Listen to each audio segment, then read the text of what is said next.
Welcome to rSlash, Am I the Butthole, where OP refuses to cheat with her cousin's husband.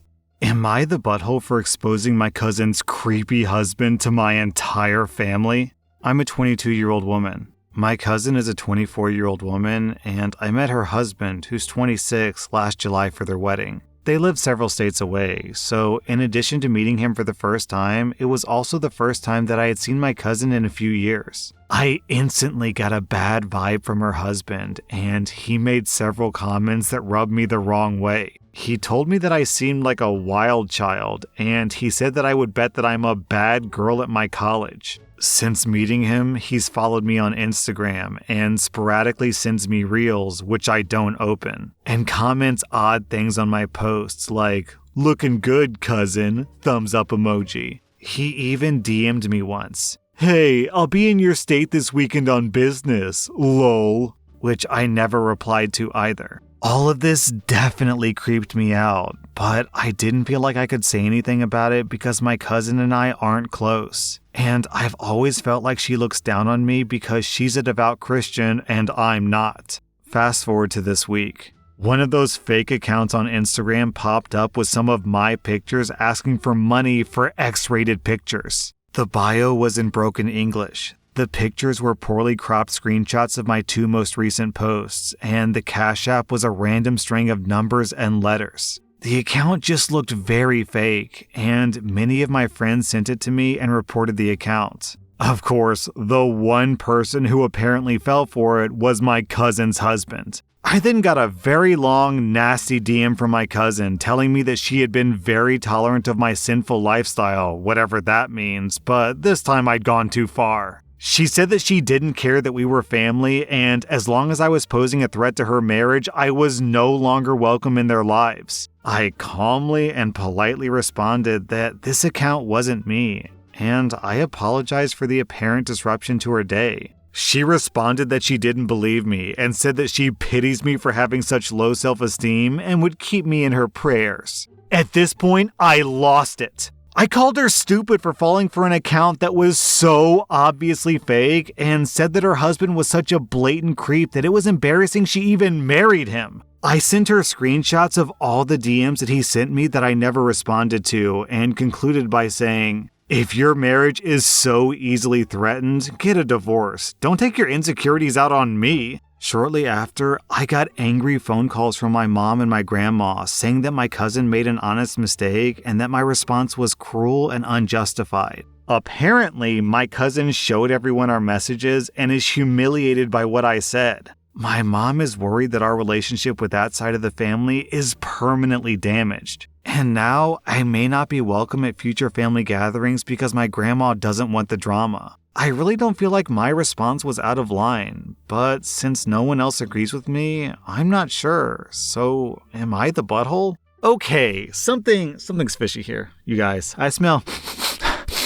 something fishy.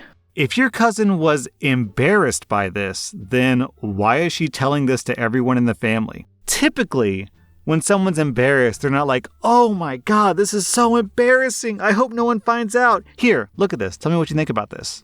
Isn't this embarrassing? I'm so embarrassed. Look at this thing. Look at it. Look at this thing that's embarrassing me." Like, people don't do that.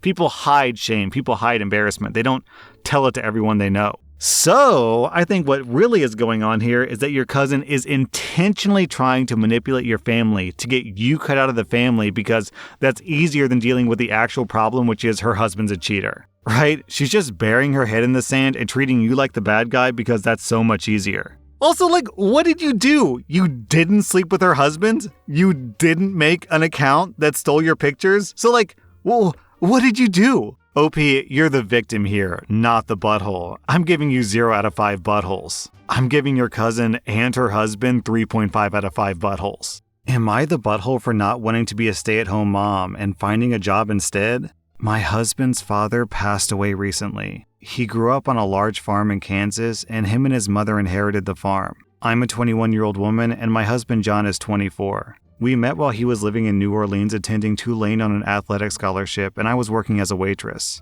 We fell in love, and he proposed quickly. We married a few months ago, and I'm currently 3 months pregnant. We've been living in New Orleans, but since his father's passing, his mother needs help with the farm, and he suggested that we move there because it would be better for the child to be raised on the farm anyway. I didn't really want to do that, but I agreed because I knew how much it meant to him. When we got there, I was surprised at how big and isolated the farm was. My husband and I share one car, and his mother has another. The other day, I asked to take the car to go to town and look for jobs, but he sat me down and told me that it wouldn't be very practical for me to have a job at the moment because we only have 2 cars for 3 people. And they can't spare one for me to take for 8 hours a day, and they can't drive me to and from work when there's so much to be done on the farm. I wasn't very happy about that, but it made sense. So I looked for some jobs online, and when we were eating dinner, I said that I was looking for some online jobs, but I would need a stable internet connection, and I asked if there was any way that we could change providers. The internet here is a bit slow. My husband told me that all work-from-home jobs are a scam, and he doesn't want me falling into a trap, and that he needs a laptop available at all times to communicate with his customers. I was devastated, but I didn't want to argue, and I understand that his work is currently supporting all of us, including his mother. We had a small family gathering, and his sister and sister-in-law asked me why I didn't want to be a stay-at-home mom.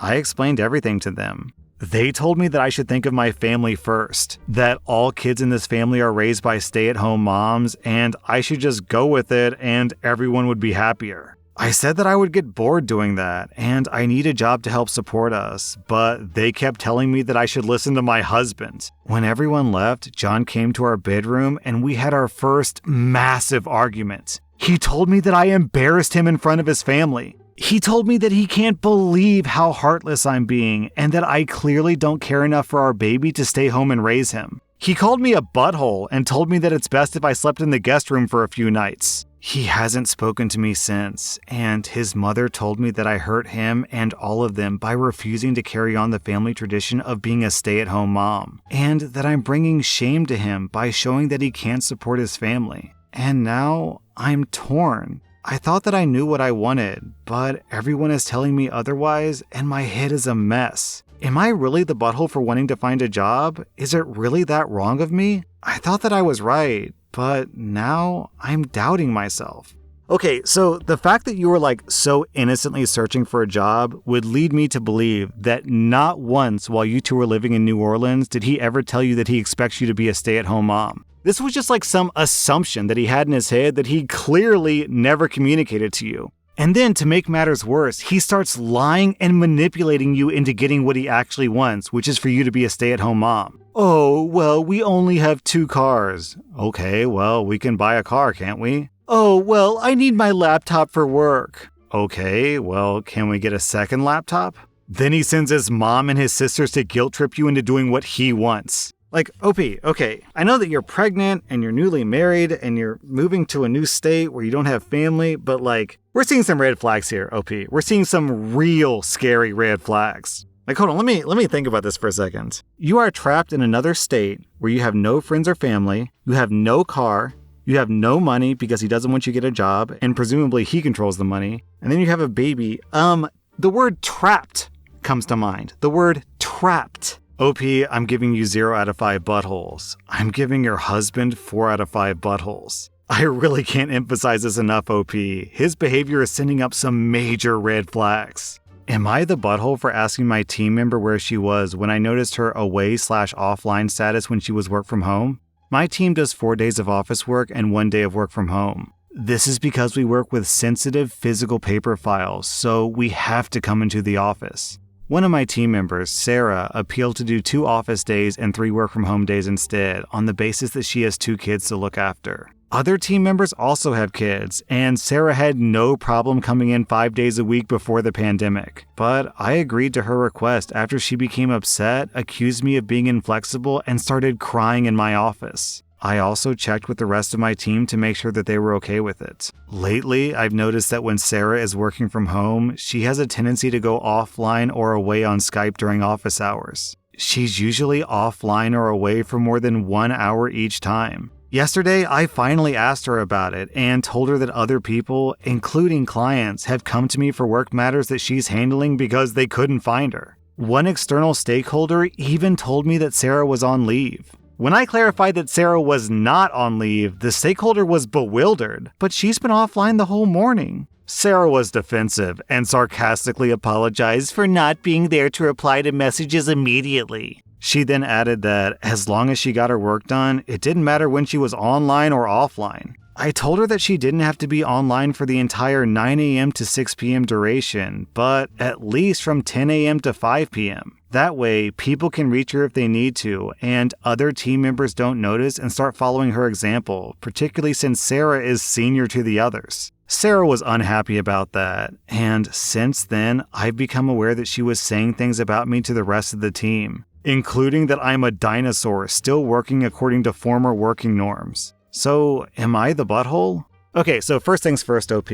The fact that you gave special treatment to one of your coworkers, but not that same treatment to the others, does actually make you a butthole. It is completely unfair of you to give Sarah 3 days of working from home, but everyone else only gets 1 day of work from home. Like, why is Sarah so special? Because she cried in your office? So what? So for that and that alone, you do deserve a butthole score. However, when it comes to getting upset about Sarah's performance, fundamentally she's not doing her job. Like, if you can work from home, great. One of the benefits of working from home is that you don't have to be shackled to your desk, and she's taking advantage of that, which is fine. However, if like other people at the office are just sitting around waiting for her to return to her desk and they can't get work done because she's off, watching TV or something, then it becomes a problem. Look, I am as pro work from home as you can possibly be. I work from home. My editor works from home.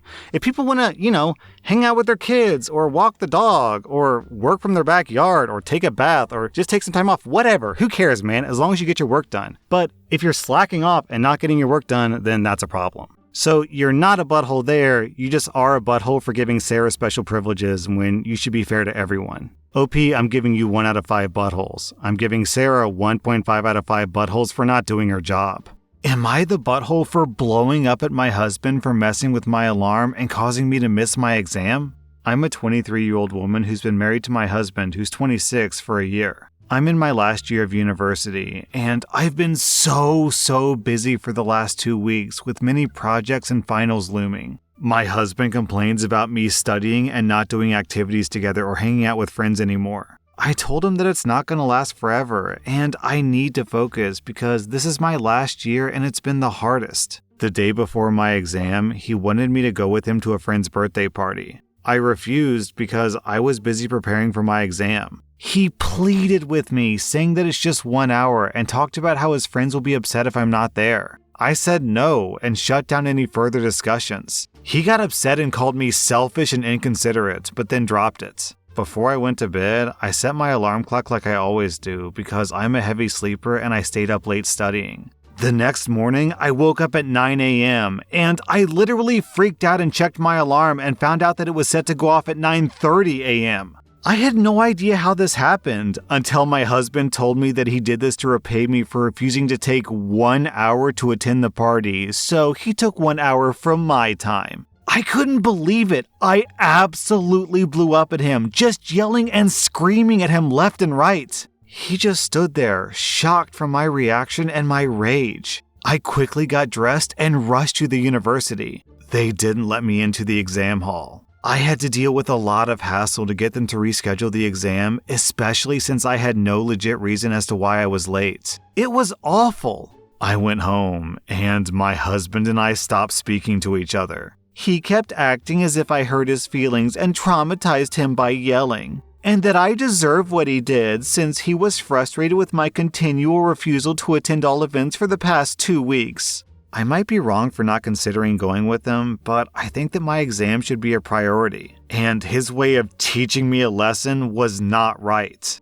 Okay, OP, so if you're in a healthy relationship with a mature partner who actually understands how the world works and how human emotions work, the way that you deal with someone who upsets you isn't to secretly get revenge against them and try to ruin their life. It's to sit down and talk to them and be like, hey, this thing you did really upset me. This is how it makes me feel. Can we please work on, not doing this in the future? And then you work on some sort of compromise so that everyone is, happy moving forward. What this guy did was really toxic, really toxic. I can't believe this guy's 26. I would expect this behavior out of like a 16-year-old, not a 26-year-old. OP, you get 0 out of 5 buttholes. If anything, you didn't get angry enough at what he did. I'm giving your husband 3.5 out of 5 buttholes. He's pretty toxic.